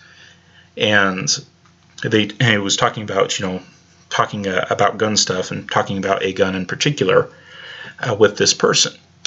And like I said, having the face mask on in and of itself doesn't do a lot unless you're actually aware of how to properly use the face mask, how proper hand hygiene needs to be done, and those kinds of things, how contamination needs to be dealt with. Just for example, I wear glasses, and because of that, I very frequently will touch my glasses and adjust them and those kinds of things, and I wind up touching the rest of my face in so doing. And because of that, there's a lot of cross-contamination that'll happen between whatever's on my hands and my face because of that. A lot of people, when it comes to masks, are the same way. They put on a mask and they fidget with it all the time and they adjust it all the time. And all of that constant back and forth between their hands and the mask and the face results in a cross-contamination issue. So if their hands were contaminated, now they've just contaminated themselves. And if the mask was contaminated because they were sick and didn't know it, or they were sick and still went out, which you shouldn't do. But in any case, contamination one way or the other winds up happening because people fidget with stuff on their face all the time. That's what the real-world population does. There was one study, I'm not going to provide a link to it because if we keep going with this, we could go forever. But there was one study in which doctors basically analyzed themselves, put face masks on themselves, and then just counted the number of times that they touched their face in an hour. And one doctor wound up touching his face 17 times in an hour. And any general environments where you're exposed to all kinds of things and there's not protocols in place that will keep you from touching your face, like say in a surgical setting, you have all the fancy gloves and all these things, and everybody's really adamant about watching everybody else and making sure that cross-contamination, those kinds of things don't happen. And in that given environment, you can set things up so that you can do that and you have heightened awareness in that situation. But if you're asked to do something day in and day out, or even just throughout the day, or even just the course of an hour, people tend to forget and the awareness goes down. The heightened sense of urgency goes away when it's a day in, day out thing, and some people don't have a sense of urgency about it in the first place. That's just going to be the reality of dealing with the real world population. Some people consider it significant, some people won't. And because of that, cross-contamination between whatever's on their hands and whatever's on their face tends to become a very major issue. And even if it's not on the face directly in the course of the primary part of the day, you can still get it from later on. So for example, I don't know if this happened or not, I wasn't there, but let's say Carl and this other individual were talking about this gun and they passed it back and forth between them. Now, if they both sanitized their hands and their arms and the gun itself before they started the interaction, that would help significantly. But I would imagine that they probably didn't do that. There wasn't probably a very meticulous cleaning of my own hands before I touched the gun and a re-cleaning of the hands after I get done touching the gun. So whatever was on my hands is now on the gun, and then I pass it to someone else, and now they've contaminated themselves with it. And they might not immediately put their hands on their face, but later on in the day they're going to take their mask off, and just that action of taking the mask off is going to result in contact to the face. And then later on in the day they're going to rub their face or something else, and they're going to wind up wiping across the region that has the eyes, nose, and mouth, and then they get sick. Face masks in and of themselves in a real world setting might prolong the contamination. It might hold it out for a little bit, but as soon as you change positions and as soon as you touch your face, whatever, which is going to happen at some point, you've got a contamination issue.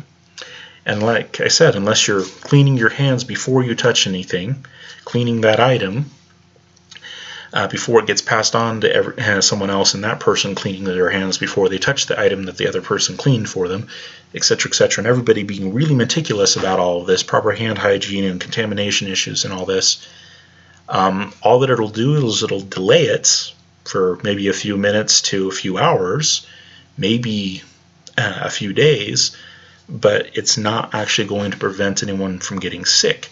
As long as there is contact, there is the risk of contamination. And to do anything in public without any kind of contact whatsoever is like next to impossible.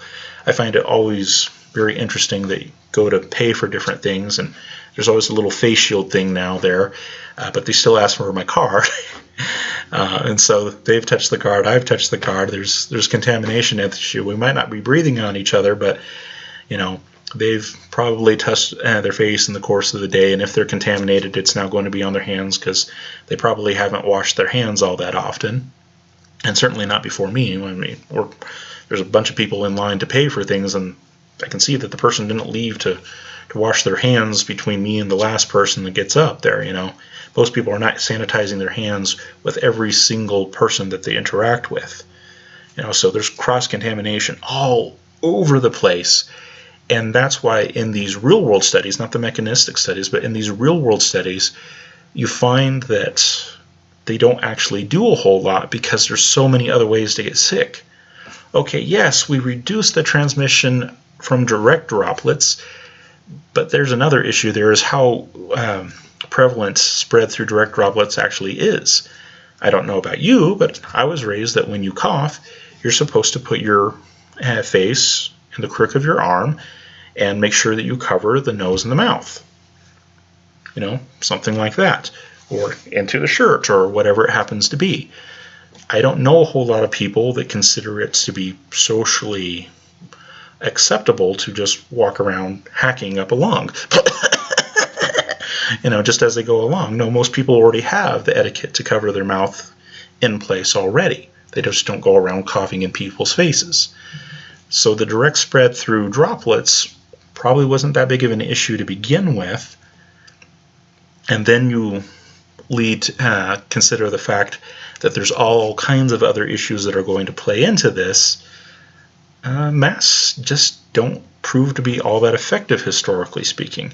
Yes, there's all kinds of studies that are being done now, a lot of them mechanistic, and lots of YouTube videos with people with aerosol cans saying, oh, look at how much the mask stops. That's great, but that doesn't mean that you're not going to get contaminated, because when it comes to bacterial contaminants, one is enough. One bacterium, one individual virus is enough to make a person sick. Now, if we were talking about a mechanical contaminant like dust, if you get too much dust, you spend more time, coughing up the dust than you do get anything else done, so you wear a mask so that you can actually get something done in a dust storm. For those kinds of things, a mask is a great idea. Or with chemical contaminants that usually work by amount, what you're trying to do is you're trying to keep the dosage that your body receives small enough that it doesn't shut you down. Even a lot of poisons that are out there that are like that. One molecule of a given poison, for the vast majority of people and the vast majority of poisons, is not enough to kill anyone. One molecule by itself isn't going to do much. And so if I can reduce the amount that you receive in enough, then I prevent the major problems from occurring. But when it comes to biological contaminants, reducing the overall amount doesn't actually keep you from getting sick. It might delay it for minutes or perhaps hours, maybe days, but if some amount gets through some means, it might not be directly, taking in someone else's droplets of contaminated fluid that they just coughed into your open mouth, which generally doesn't happen all that often anyways. There's tons of other ways that you can have contact, and if any of those methods of contact happen and it winds up getting into your system, you're going to get sick. Like I said, with bacteria and viruses, it only takes one. If we're talking about mechanical contaminants like dust, one isn't that big of a deal. If we're talking about chemical contaminants like poisons and toxins, lead poisoning, asbestos poisoning, these kinds of things, as long as you keep the amount sufficiently low, you can prevent a lot of the bad outcomes as long as it's in just trace amounts. But a trace amount of a virus, a trace amount of bacteria, still enough to get you sick.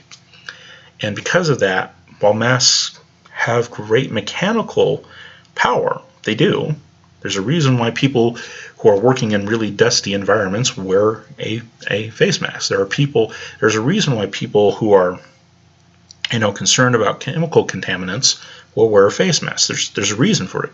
It does work mechanistically. The problem, though, is that biological contaminants, they don't work the same way. Reducing the amount of exposure doesn't actually keep you from getting sick. Okay. Like I said, one bacteria is enough. One bacterium is enough. One virus is enough. And so in real-world studies, it doesn't actually help all that much. And then there was another interesting study that was done, and like I said, I will provide links. And this one is in BMJ Open, and the name of this study, which was not any better than the name of the other study, was a cluster randomized trial of cloth masks compared with medical masks in healthcare workers. So this is not talking about general community settings like the last study was. This was in healthcare settings. And healthcare settings are oftentimes an acute setting. You are dealing with people that have a very high probability of being sick, unlike the general population where you would generally not assume that.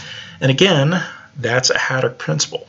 The Haddock principle in law is innocent until proven guilty, and that's actually the same way that the Bible deals with health. That is, the assumption in health is that you are presumed healthy unless proven sick. That's the biblical principle, and that's actually one of the foundations of Western medicine as a whole, is that people are healthy until proven otherwise. That is the general assumption that your doctor is going to go in and giving you your yearly physical, or at least it should be.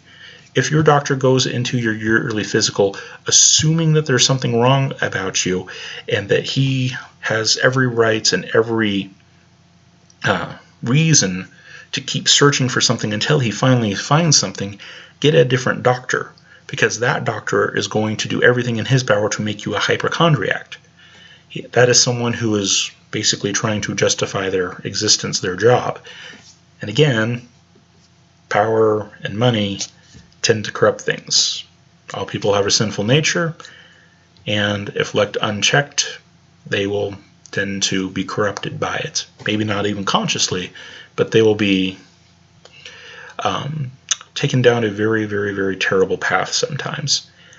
And if that assumption of health, unless proven otherwise, is a protection against those kinds of things. It's a protection against a health care community that may seek to take advantage of people, that may find problems where they don't really exist, or maybe even motivated to create problems where they don't exist. I'm not talking about conspiracy theories and those kinds of things. I'm talking about documented cases where,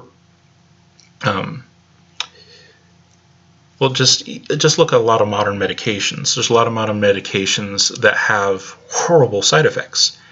And so there's kind of a cottage industry that has grown up around side effects. You'll have one pill that takes care of whatever your primary problem is, and then you'll have other pills that take care of all the side effects for those pills.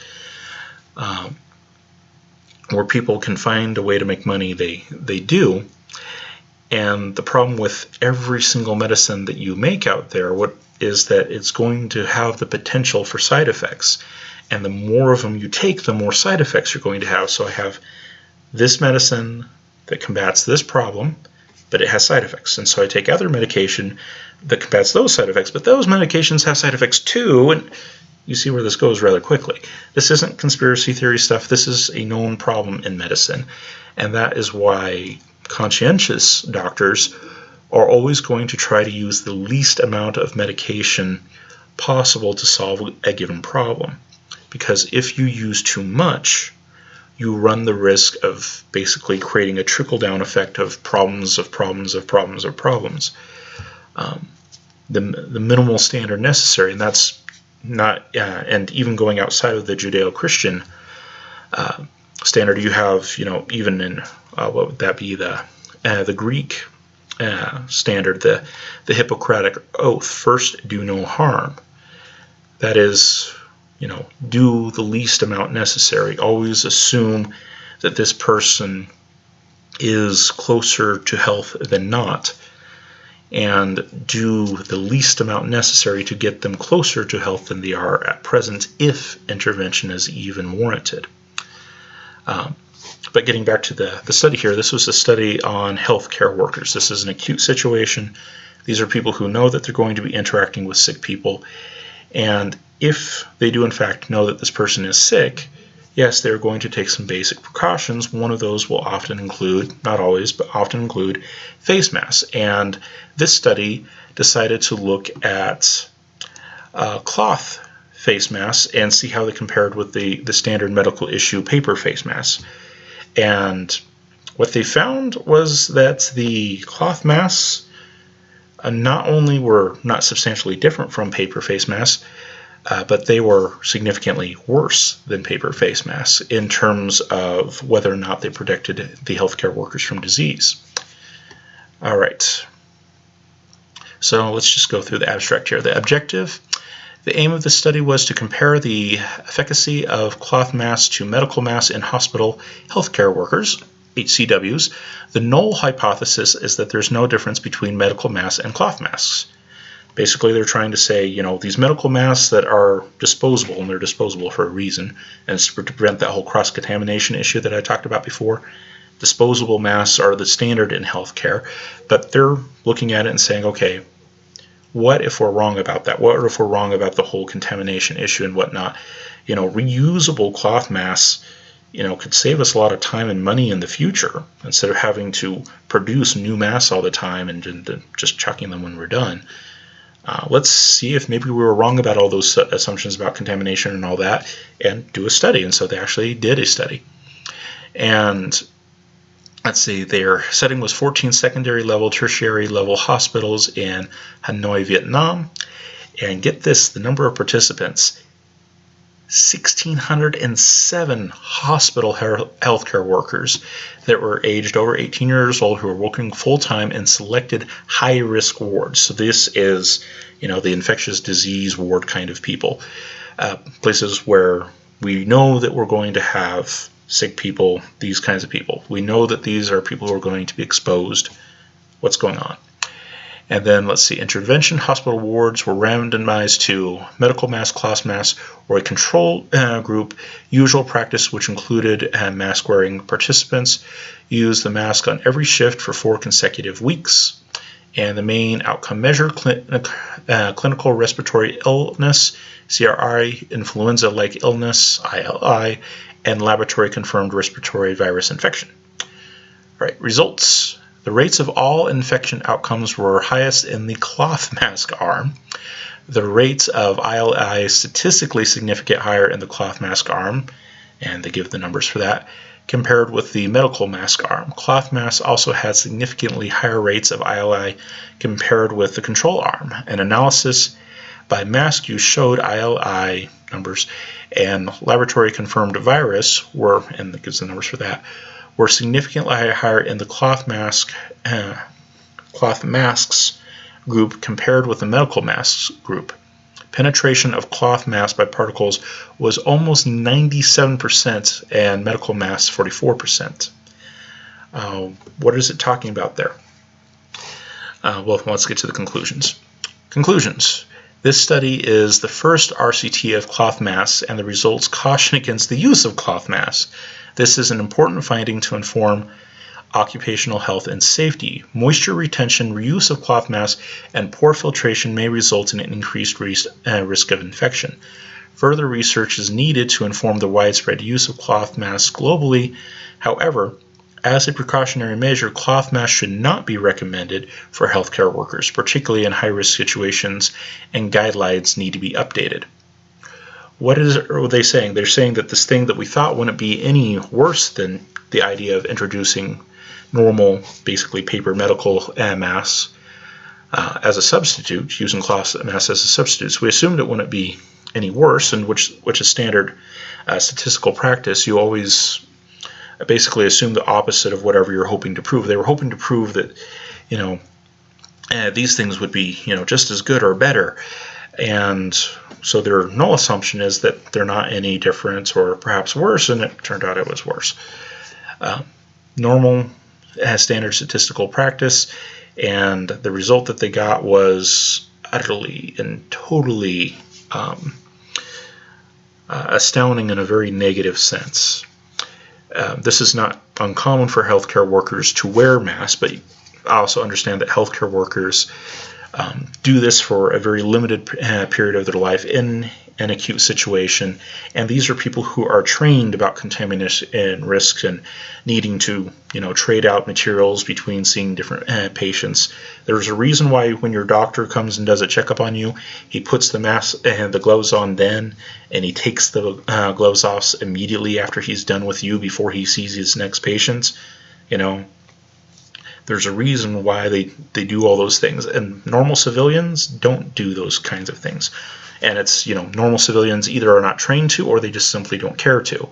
And if you make something a requirement, like saying you must wear a mask in public, well, the people who don't care still, and they might be wearing a mask because they have to, but they still don't care, and because of that, they're not going to be doing all the things that they would need to do to minimize contact contamination, like cleaning your hands after touching everything and cleaning your hands before touching anything. Lots of people aren't going to do that. Even just on a basic practical level, people don't walk around with enough hand sanitizer to do that, every moment of every day. In an acute situation in a hospital where there's a heightened awareness, where everybody's engaging in these procedures all the time, yes, that greatly helps. But in a real-world situation, you're not going to have that much compliance, or even that much interest in compliance, either on a practical level or on a motivational level. It just doesn't work. But on top of that, they said that the penetration of cloth masks by particles was almost 97%, and medical masks by 44%. And that's rather astounding. And it's not because medical masks have such a tight weave or anything like that. It's just the difference in how the two are used. And it depends a lot on the particular mask. A lot of cloth masks actually have a fairly tight weave. Not a lot gets through. So you do a picture of somebody coughing with a cloth mask on, and not much gets out. It's great. The problem, though, is that tighter weave means that you have to breathe harder in order to get air out and in. And so whatever winds up landing on the outside of the mask, you eventually are going to wind up pulling through the mask throughout the course of an hour or hours of the course of a day. Whereas if the weave is looser, the material might get attached to it, but it's not as likely to get sucked through because the weave is a little bit looser. Unintended effects happen in weird ways. And the fact of the matter is that we knew about all of this. This study itself was done, back in, at least published, published back in 2015. So this wasn't new data. This isn't anything new. But we knew that a lot of these things had unintended consequences when you put them in real-world scenarios. The things that going back to the gun analogy, things that look really great on the design schematic, and even when you're toying around with the prototype, sometimes become really annoying and awkward when you get them out into the real world. And just because they're great in concept does not mean that the application is going to come through like you think it would. I mean, you've talked about, say, the Henry and the Spencer rifles before, and concept between them is relatively similar, but the application, not so much. There's lots of factors that can apply to the real-world situation that will wind up significantly altering the outcome in very unexpected ways sometimes. And that's what we see with the issue of face masks. So, again, going back to the overall issue here, I'm a Haddock. I'm a Christian, biblical Christian, and we believe in the biblical obligation to cross-examine people. And in cross-examining Carl's position, I am asked two basic questions. First of all, is the issue that we're dealing with as big of an issue as you're making it out to be? And the evidence that we would have would suggest, no, it's not. Okay, our estimates right now, based on the data that we actually do have, not speculation, but the data that we actually do have, says that the worldwide death toll will be somewhere between 2 and 14 million people worldwide that will die. And that is an unfortunate fact. But people do die every year. A lot of people die every year. And when we look at previous incidents that we did not respond to nearly as drastically as we have, what we're finding with COVID-19 in 2020 is that it's not all that different from the Hong Kong flu back in 1968 to 1969. Then the estimated deaths was 1 to 4 million, but if you adjust that for today's population, that would be about 2 million to almost 9 million. The expected death rate that we have for COVID-19 overlaps with that. The Spanish flu, which is what Carl compared what we're going through to, if you actually adjust it for today's population, would be expected to kill somewhere between 67 million and nearly 200 million people. COVID-19 is not on track for killing nearly that many people. It is not that significant of an issue. I'm not saying it's not an issue, but it is not Spanish flu, an issue of Spanish flu proportions. So first of all, it's not that big of an issue. Okay, so it really doesn't merit the kind of response that a lot of people have given to it. And then second, does your proposed measure actually work in a real-world environment? Are there mechanistic studies that have been done that show that it has a lot of potential? Yes. Okay, there have been true medical studies, that mechanistic studies that have been done that have shown that, yeah, cloth masks can actually stop a good proportion of things from getting through. And Carl did point out, the Petri dish thing, one Petri dish left exposed, the other one, cloth mask was in the way. The cough example, this is what a cough looks like without a mask, this is what it does with a mask on. Those are all good and proper, and there's YouTube videos out there with people with aerosol cans and cloth masks and all those kinds of things. Those are all well and good, but the question is, does that actually work in the real world? And in the real world, you have to contend with the fact that these are going to be in use for multiple hours. They're going to be breathing out and in through them, and if it's tough, they start sucking a lot harder than they used to, and things start penetrating through. There's also touch contamination that can happen, which happens like all the time in real world settings, and people don't really even think about it. And perhaps, like I said, I wasn't there, but perhaps even Carl was guilty of committing the act of touch contamination in that video that he referenced, where he was on screen with someone else, and they both were wearing masks to protect each other, but were they following all the touch contamination procedures that they would have need to actually make that a meaningful difference? Maybe so, maybe not. I wasn't there, but I know of a lot of people that I've seen in my daily life in 2020, of a lot of people that just don't seem to get the whole touch contamination issue. People that will have a face shield on, but they will still, with their free hands, touch my credit card or my debit card or whatever that I just touched, and they'll have touched mine, and they'll have touched the person before mine and the person before mine without sanitizing their hands in between. Wearing a mask doesn't do a whole lot of good if you're guilty of touch contamination everywhere. And like I said, the number of people who wind up messing with their face because they're now wearing something on their face. Like I said, I have glasses, and so I touch my face all the time because of that. If you put a mask on, same thing happens, and I see it all the time.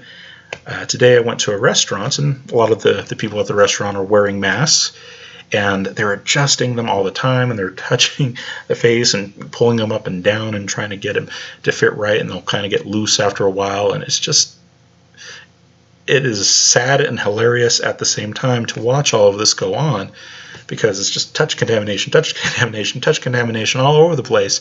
It's not doing you any good at that point. Ludicrously so. So, is it that big of an issue? No. Is your proposed way of dealing with it actually effective? No. Mechanically, yes, masks do prevent a lot of transfer. But because we're dealing with a biological contaminant, where even one of the item, one bacterium, one virus, is enough to make you sick, Overall reduction, especially combined with people who are not trained regarding touch contamination, doesn't do you any measurable good. And there's lots of good scientific evidence in well-respected places. Maybe the CDC doesn't have as much respect as it used to anymore, but the CDC is considered a fairly trustworthy source, and the article that I referenced was a peer-reviewed survey. That is, lots of really intelligent people looked at this before we get into the politics and the money and power grabbing of 2020.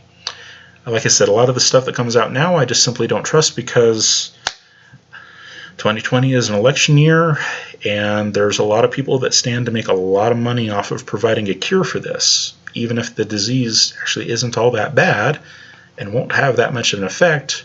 Providing a cure for something that you convinced a lot of people is really bad is going to make a lot of people rich, or at least a select number of people in one or maybe a few pharmaceutical companies very rich. Power and money tend to corrupt. And so, like I said, I don't trust a lot of the stuff that's coming on now. But now, let's say that all of this other stuff wasn't an issue. Okay, let's say that the death rates really were Spanish flu epidemic proportions. And let's say that masks really were as effective as a lot of people seem to think that they are today, even though the actual true real-world studies would seem to indicate otherwise. But let's say both of those premises are granted, although they're not true in this case. But let's say that they were. Let's say COVID-19 really was absolutely terrible Spanish flu proportions, and face masks really did make a difference. Would that be justification for saying that everybody has to wear them? As a Hadark, as a historical American theonomic Reformed Christian, I would say emphatically no. And that is because of how God's law treats illness. God's law covers lots of things, and what we would call natural evil, things like illness and things like that just kind of happen to people, is covered under God's law, in addition to what we would call moral evil, like when somebody decides to stab someone else or when somebody decides to steal from someone else. Both kinds of evil are covered under God's law. And God's law assumes that everyone has a sinful nature, and that everybody is responsible before God for their sins and their sinful nature. But because we are all sinners, our right to hold each other accountable for that sin is very, very limited. God's law limits human law very severely. That is, the Bible talks about lots of things that are sinful. There are lots of things that, biblically speaking, are sins. But not all of those things are crimes. Okay, the Bible makes the distinctions. There are lots of things that are sinful. There are lots of things that are wrong. And there are lots of things that we will be held accountable unto God for. But that does not, just because it's wrong, doesn't necessarily mean that I have the right to intervene, or that society has a right to intervene in that case. It has to also be a crime. A crime is a special category of sin in which mankind is actually allowed to intervene in what someone else is doing. And those requirements for when we can intervene and when we can't are very, very specific. And the biggest assumption is that you are situationally, you're not by nature, but situationally innocent until proven guilty. And that is the case with regard to the moral law, and that's also the case with regard to the natural law. That is, the Bible does have very, very, very strict, say, quarantine laws and things like that, and very rigorous process that you have to go through in order to be declared healthy and those kinds of things. But they only apply to people who have actually shown signs of sickness. They have to be symptomatic, or they have to have verifiably in a lawful way been shown to have contact with a sinful person. They have to have been made unclean in the judicial and, by extension, criminal sense. And when it comes to the general population in a given place, those prerequisites cannot be met. That is, the general population as a whole is asymptomatic. Most people do not have the symptoms of coronavirus, of COVID-19 in particular. And even a lot of people who have it, as far as we can tell, seem to be asymptomatic. Biblically speaking, I can't touch them. Biblically speaking, you can't touch them. And you might not like hearing that, but you're just as much under the law of God as I am, even if you hate God's law and you don't like him very much. But God does not allow people to intervene in other people's lives when they do not meet the conditions of criminal offense.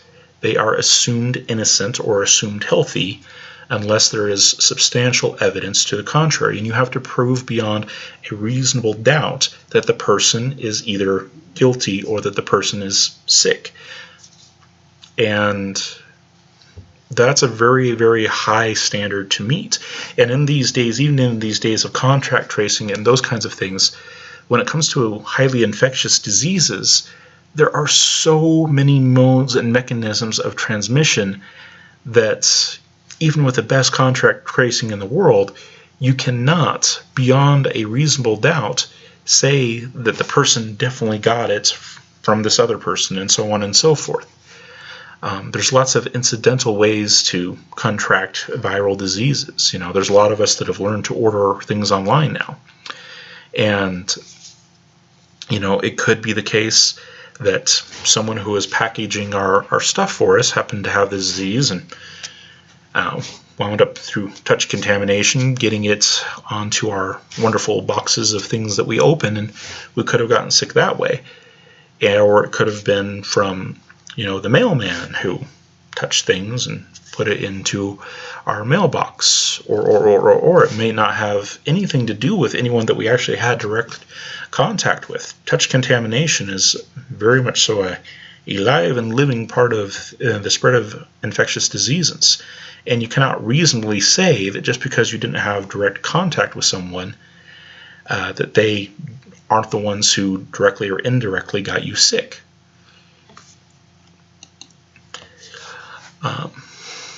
You will not find the biblical category of official Karen in the Bible. That is not a biblical job description. There are no official Karens. It's just not a thing. People going around looking for trouble, basically, is what I mean. Very concerned about how everybody else is acting. It's not a job description in the Bible, and it's not an attitude in the Bible that is very well tolerated. It's actually basically on par with gossip, going around looking for problems that you don't need to. You don't need to stir the pots. Because people who look for problems usually find them. That is the basic assumption in biblical Christianity for all hatarchs. We're all sinful. And so if you look hard enough, you will find sins. And if you look hard enough and you kind of apply a weird, twisted, non-biblical logic to things, you can find reasons for accusing people of all kinds of horrible things. And you wound up with a very accusatory society, a very litigious society that basically destroys itself from the inside out. And there are very good reasons why God's law reads the way that it does. That we are not allowed to quarantine people unless they actually show signs of illness or have been in direct contact with someone who is sick in a way that we can prove beyond a reasonable doubt. Like I said, with the whole contact tracing thing and all the things that are going on right now, those are not going to anywhere near satisfy the requirements for being beyond a reasonable doubt. They just aren't. Because like I said, when it comes to infectious diseases, there are so many vectors, so many different ways that you can contract it. It doesn't necessarily have anything to do with contact. And the biblical assumption would be contact of a person who is showing signs. That is not the standard for contact tracing that's being used right now, I can guarantee you that. Just horribly, horribly far off from that. From a hatarch's position, what is going on in society right now would be considered extremely unjust, because people are being accused without biblical standards of evidence. Like I said, for us, moral evil and natural evil are dealt with the same way. The assumption is, yes, everyone is evil. Doesn't mean they've all committed the same acts or will commit the same acts, and only some of those acts are such that we can intervene when they appear. Okay. And that not all moral sins are crimes. Not all natural evils merit societal intervention. And that is the case with a lot of diseases that go out among the public. If you have signs of an illness and you don't take due precautions to prevent that illness from spreading, yes, shame on you by all means. But the question as to whether or not I have the right to accuse someone when I don't know whether or not they're symptomatic, they're not obviously sneezing and coughing and trying to hack up a lung in front of me and whatnot. Do I have the right to go around, with a little thermometer checking everybody? Do I have a right to, in case someone happens to be sick, force them all to wear masks or force them all to wear respirators and put everybody in a bubble? No, I don't. Okay, God has given people very, very, very, very limited rights of intervention. I don't have that right because God said I don't have that right. Okay, there is no such thing as a biblical Karen.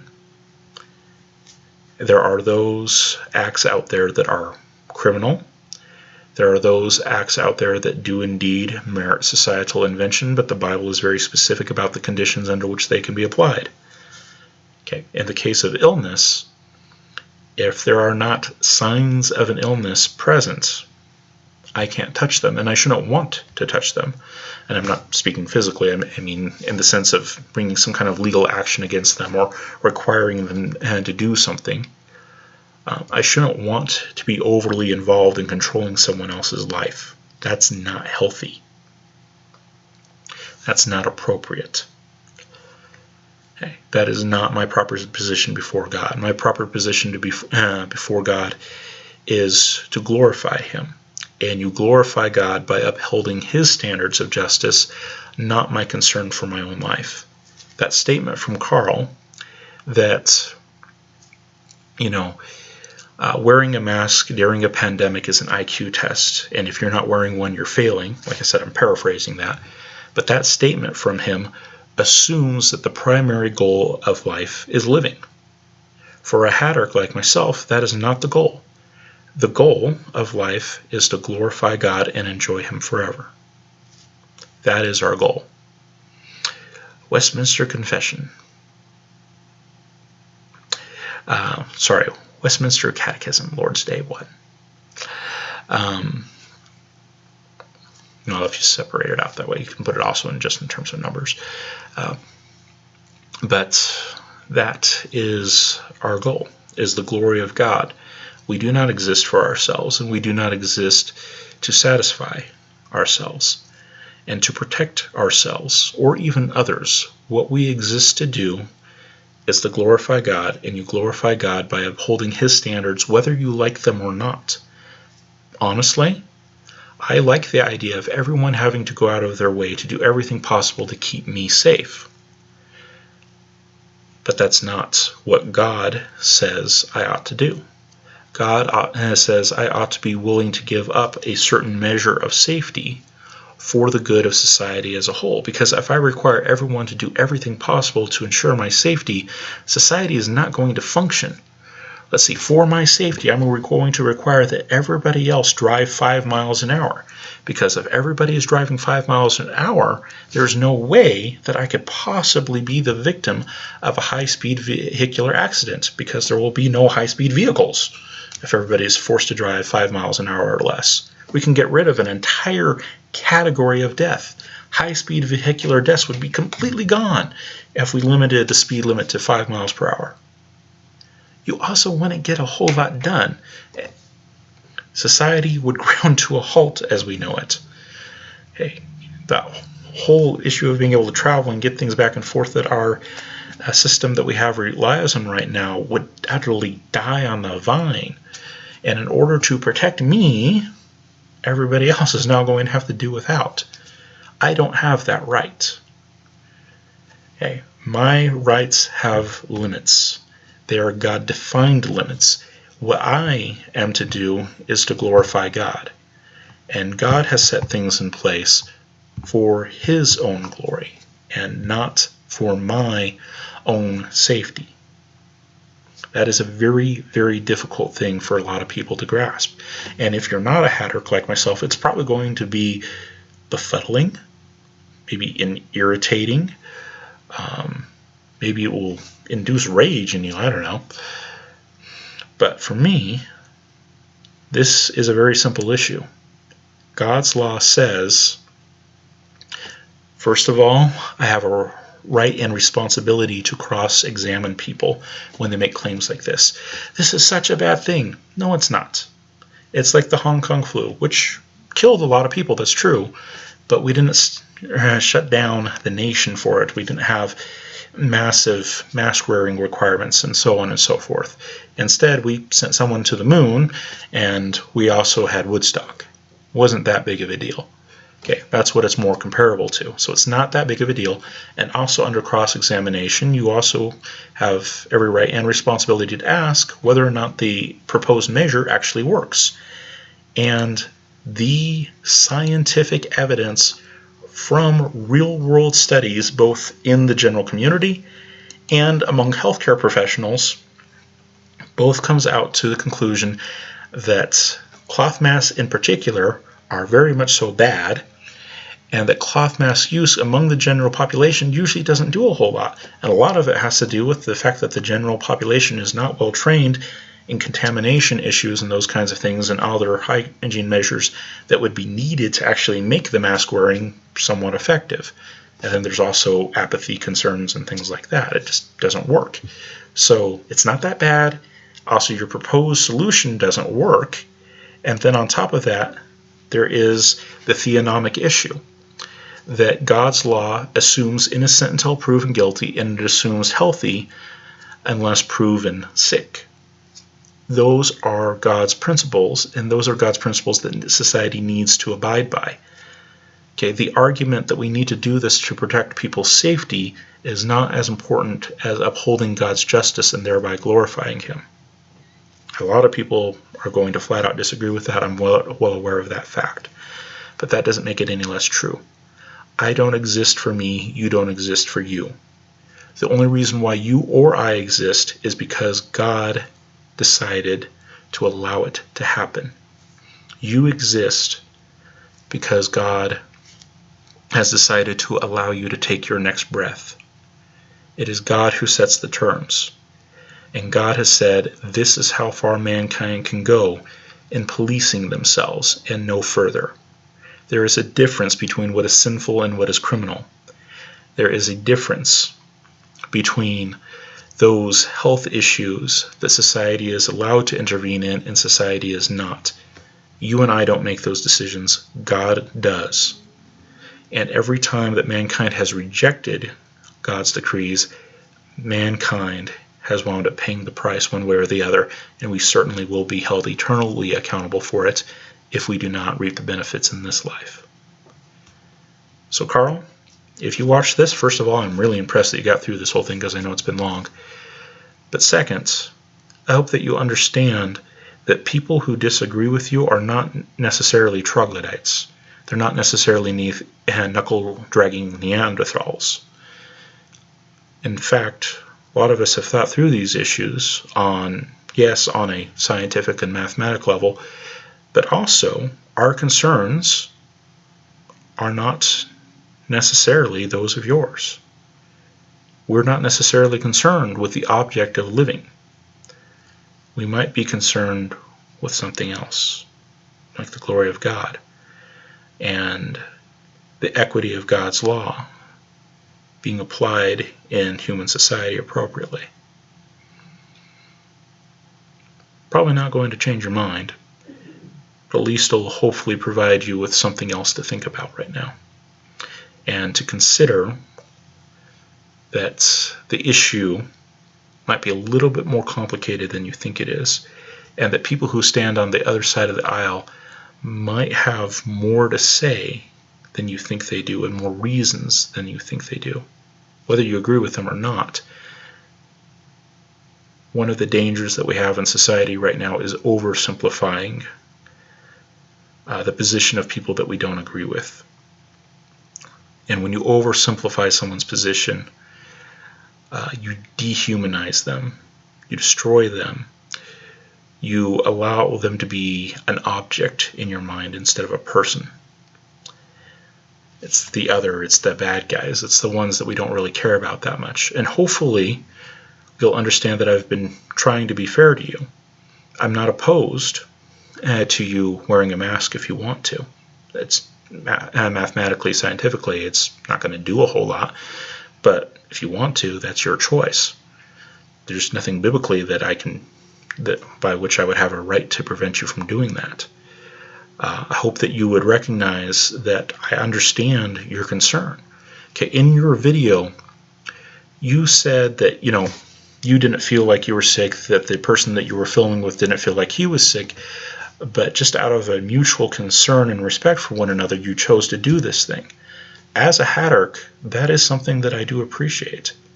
A general concern for your fellow man is not to be discouraged, and if people want to choose to show concern in that way, I'm not going to discourage that at all. We need more concern in this world. We really do. Now, whether or not the way that you're showing concern is actually effective, that's highly debatable. But the sentiment is something that I certainly do appreciate, and I don't want to discourage that at all. Okay, a lot of your material, frankly, I have appreciated, and there's lots of cool stuff that you've put on InrangeTV. And the What Would Stoner Do rifle looks like a really cool project. And, one of these days, if I happen to be feeling rich, I would kind of like to have one. That's going to be a cool thing. But you're still wrong about this.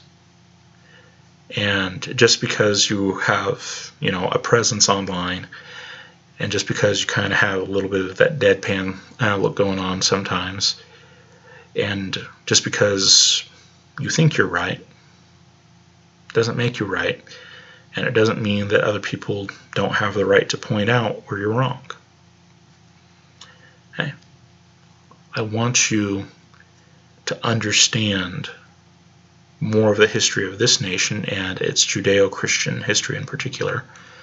I want you to understand the position of the Hatterks, like myself, historically American, theonomic, Reformed Christians. And I want you to consider that the whole idea that living is the objective in this life, which is what you seem to imply, that might not be your whole life philosophy, I understand. It was a short video that you put out. But the idea that you can judge someone's intellect by the care they show for life is maybe a faulted premise. Anyways, thank you very much for listening. For everyone who has stayed through all that, for those of you who are in Christ, go with God and be blessed. And for those of you who are not, I pray that you would come to know, to be regenerated by the living God of Scripture. Amen.